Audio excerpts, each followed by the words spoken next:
வணக்கம். நம்ம இன்னைக்கு ஒரு முக்கியமான விஷயத்தை பத்தி ஆழமா பார்க்க போறோம். ஆமா. குற்றவியல் நடைமுறை சட்டம், அதாவது சிஆர்பிசில பிரிவு 41. இது வாரண்ட் இல்லாம போலீஸ் எப்போ ஒருத்தரை கைது பண்ணலாம்னு சொல்லுது. கரெக்ட். நீங்க கொடுத்த நோட்ஸ் வச்சு இந்த அதிகாரத்தை பத்தியும் இதுல என்ன கட்டுப்பாடுகள் இருக்கு, தனிநபர் சுதந்திரத்துக்கும் சட்ட அமலாக்கத்துக்கும் இது எவ்வளவு முக்கியம்னு அலச போறோம். சரி, ஆரம்பிக்காமா? கண்டிப்பா. பிரிவு 41 சட்ட அமலாக்கத்துக்கு ரொம்ப அவசியமான ஒண்ணு. சில குறிப்பிட்ட சூழ்நிலைகள்ல மாஜிஸ்ட்ரேட் உத்தரவு இல்லாமலேயே, அதாவது வாரண்டே இல்லாமலே ஒருத்தரை கைது பண்ண போலீஸ்க்கு அதிகாரம் கொடுக்குது. கேட்கும் போதே இது ஒரு பெரிய பவர் மாதிரி தெரியுதே. அப்போ தனிநபர் சுதந்திரம், அதுக்கு இது ஒரு பெரிய பாதிப்பு இல்லையா? உண்மைதான். ஆனா இது கண்ட்ரோலே இல்லாத பவர் இல்ல. பாருங்க, சில சமயம் போலீஸ் உடனே ஆக்ட் பண்ண வேண்டியிருக்கும். அதே சமயம் ஒரு குடிமகனோட உரிமையும் முக்கியம். இது ரெண்டுக்கும் நடுவுல ஒரு பேலன்ஸ் கொண்டு வர்றது தான் இந்த பிரிவு. அதான் இதோட நோக்கமே. சரி சரி. அப்போ எந்த மாதிரி சூழ்நிலைகள்ல இது யூஸ் ஆகும்? கண்டிஷன் என்ன? ரொம்ப முக்கியமானது என்னன்னா, ஒரு போலீஸ் ஆபீசர் கண்ணு முன்னாடியே ஒரு அறியக்கூடிய குற்றம், அதாவது ஒரு காக்னிசிபிள் அஃபென்ஸ் நடக்குதுன்னு வச்சுக்கோங்க. உதாரணத்துக்கு ஒரு கொலை முயற்சி நடக்குது, இல்ல ஒரு பெரிய திருட்டு நடக்குதுன்னா அந்த ஆபீசர் அங்கே அப்பவே சம்பந்தப்பட்டவரை கைது செய்யலாம். வாரண்ட் தேவையில்லை. இது ரொம்ப நேரடியா இருக்கு. சரி, ஆனா குற்றம் நம்ம கண் முன்னாடி நடக்கல, இல்ல அந்த அளவுக்கு பெரிய குற்றம் இல்லனா அப்போ என்ன ரூல்? அங்கதான் முக்கியமான சில வேறுபாடுகள் இருக்கு.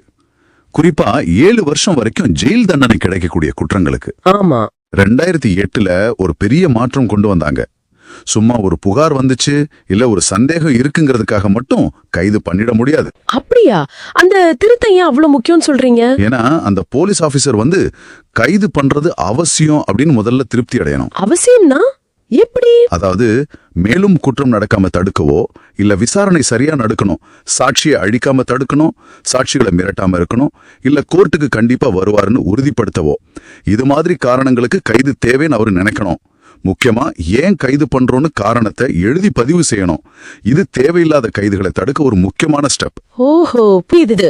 அப்போ 7 வருஷத்துக்கு மேல தண்டனை இல்ல மரண தண்டனை கிடைக்கிற குற்றங்களுக்கு இந்த அவசியம் கண்டிஷன் இல்லையா? அங்க நிலைமை கொஞ்சம் வேற. குற்றத்தோட தீவிரம் அதிகம் இல்லையா? அதனால நம்பகமான தகவல் இருந்தா, இல்ல குற்றம் நடந்துச்சுன்னு நம்புறதுக்கு நியாயமான காரணம் இருந்தாலே போதும், கைது செய்ய முகாந்திரம் இருக்குன்னு எடுத்துக்கலாம்.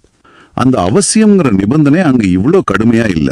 சரி, ஒருவேளை கைது பண்ண வேண்டிய அவசியம் இல்லைன்னு ஆபீசர் நினைச்சார்னா அப்புறம் என்ன ஆகும்? சும்மா விட்டுடுவாங்களா? அதுக்குதான் பிரிவு 41A இருக்கு. இது ரொம்ப முக்கியமான ஒரு மாற்று வழி. 41A? ஆமா. கைது தேவையில்லைன்னு தோன்றப்போ, குறிப்பா அந்த 7 வருஷம் வரை தண்டனையுள்ள குற்றங்கள்ல சம்பந்தப்பட்ட நபருக்கு போலீஸ் ஒரு நோட்டீஸ் அனுப்பணும், விசாரணைக்கு வாங்கன்னு. சரி, அந்த நோட்டீஸை மதிச்சு அவங்க நடந்துகிட்டா, அதாவது சொன்ன நேரத்துக்கு விசாரணைக்கு ஒத்துழைச்சா, பொதுவா அவங்கள கைது பண்ண மாட்டாங்க. இது கைது பண்றதை தவிர்க்க ஒரு நல்ல வழியா தெரியுது. ஒருவேளை கைது பண்ணிட்டாங்கன்னா அப்போ அவங்களுக்கு என்ன பாதுகாப்பு நடைமுறைகள் இருக்கு? அதுக்கும் சில முக்கியமான விஷயங்கள் இருக்கு. பிரிவு 41B கைது செய்யறப்போ என்ன ப்ரொசீஜர் ஃபாலோ பண்ணணும்னு சொல்லுது. என்ன மாதிரி ப்ரொசீஜர்? கைது பண்ற ஆபீசர் அவரோட அடையாள அட்டையை காட்டணும், அப்புறம் அரெஸ்ட் மெமோன்னு ஒன்னு தயார் பண்ணணும். அதுல ஒரு சாட்சியும் கைது செய்யப்பட்டவரும் கையெழுத்து போடணும். முக்கியமா கைது செஞ்ச விஷயத்த அவங்க உறவினருக்கோ நண்பருக்கோ தெரிவிக்க அவங்களுக்கு உரிமை இருக்குன்னு சொல்லணும். ஓ, வெளிப்படைத்தன்மைக்கும் மத்த உரிமைகளுக்கும் கூட வெளியிருக்கா? இருக்கு. பிரிவு 41C படி ஒவ்வொரு மாவட்டத்திலையும் மாநில அளவுலயும் போலீஸ் கண்ட்ரோல் ரூம் இருக்கணும். அங்க யார் யார கைது பண்ணிருக்காங்கிற விவரம் இருக்கும். அப்புறம் 41D, இது ரொம்ப முக்கியம். விசாரணை நடக்கும்போது கைது செய்யப்பட்டவர் தன்னோட வக்கீல சந்திக்க உரிமை கொடுக்குது. இது எல்லாமே அரசியலமைப்பு சட்டம் நமக்கு கொடுக்கிற அடிப்படை உரிமைகள். அதாவது ஆர்டிகல் 21, 22, அப்புறம் DK பாசு வழக்க வழிகாட்டுதல்கள், இதெல்லாம் மனசுல வச்சு கொண்டு வந்த பாதுகாப்பு நடவடிக்கைகள். இதுல சுப்ரீம் கோர்ட்டோட பங்கு என்ன? அந்த அனீஷ் குமார் கேஸ் பத்தி அடிக்கடி பேசுறாங்களே. ஆமா, அது 2014 ரொம்ப ரொம்ப முக்கியமான கேஸ்.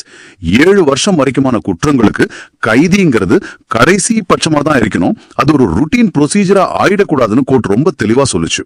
சரி, அந்த பிரிவு 41ல சொன்ன அவசியம்ங்கிற கண்டிஷனையும் 41A நோட்டீஸ் நடைமுறையும் போலீஸ் கண்டிப்பா ஃபாலோ பண்ணணும்னு சொன்னாங்க. மீறினா சம்பந்தப்பட்ட ஆபீசர் மேல நடவடிக்கை எடுக்கலாம்னு வச்சிருச்சாங்க. ஓ அப்படியா? சமீபத்துல கூட இது சம்பந்தமா ஏதோ தீர்ப்பு வந்துச்சே. ஆமா, சத்யேந்தர் குமார் அண்டில் வழக்கு 2022. அதுலயும் 41A நோட்டீஸ் நடைமுறையை சரியா கண்டிப்பா ஃபாலோ பண்ணணும்னு எல்லா மாநில அரசுக்கும் சுப்ரீம் கோர்ட் மறுபடியும் அழுத்தி சொல்லுச்சு. இதுல ஒரு இன்ட்ரெஸ்டிங்கான விஷயம் என்னன்னா, வாட்ஸ்அப் மாதிரி எலக்ட்ரானிக் முறையில 41A நோட்டீஸ் அனுப்புறது செல்லாதுன்னு சொல்லிட்டாங்க. அப்படியா? ஏன்? நோட்டீஸ் சட்டப்படி முறைப்படி தான் கொடுக்கப்படணும்னு சொன்னாங்க. இது நடைமுறையில சில குழப்பங்களை சரி பண்ணி உரிமைகளை இன்னும் உறுதிப்படுத்துற ஒரு முக்கியமான படி. இவ்ளோ சட்டங்கள், கோட் கைட்லைன்ஸ் எல்லாம் இருந்தும் நடைமுறையில சில பிரச்சனைகள் இருக்குன்னு சொல்றாங்களே. அது உண்மைதான். சட்டத்துல சொல்றதுக்கும் நடைமுறையில நடக்கிறதுக்கும் சில சமயம் வித்தியாசம் இருக்கு.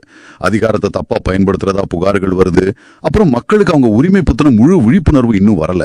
இதெல்லாம் சவால்களா தான் இருக்கு.